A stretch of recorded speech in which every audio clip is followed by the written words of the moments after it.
Je vous le disais en titre, les professions libérales connaissent de plus en plus de succès chez nous et parmi celles-ci, il y a le coaching en entreprise.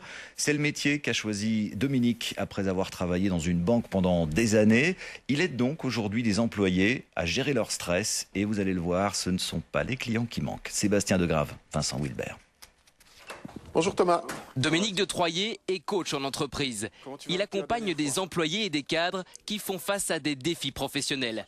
Une profession libérale qu'il a démarrée il y a seulement 3 ans, après avoir travaillé dans une banque pendant plus de 20 ans.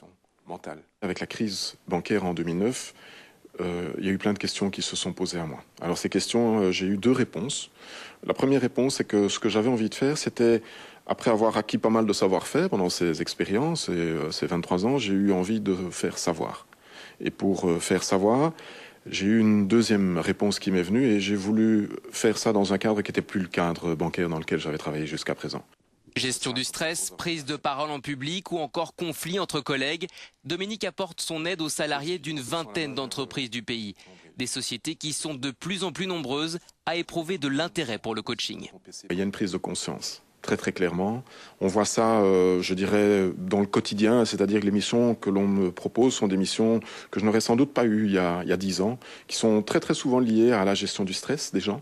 Donc aujourd'hui, le monde des entreprises est très exigeant avec les individus et ça nécessite de découvrir des nouvelles techniques. L'année dernière, le secteur du coaching a généré 25 millions d'euros de chiffre d'affaires en Belgique et ce marché est en pleine progression. Il existerait déjà chez nous plusieurs centaines de coachs spécialisés.